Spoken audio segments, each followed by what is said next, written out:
And the number one thing people do to offend nature is that they throw stuff on the ground.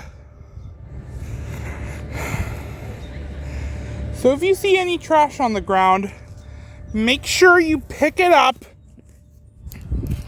and throw it in its proper place. Because littering should be illegal. And in lots of places it is. And littering is really bad for nature.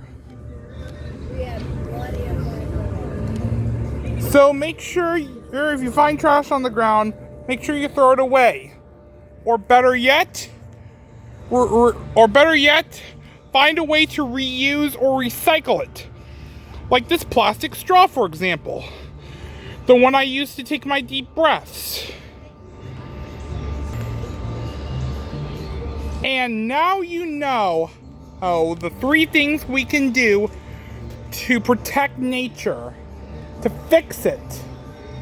And remember, it takes all of us working together to ensure we have a good, clean life. Good, and we keep nature. Because nature is our safe space, and we must take care of it.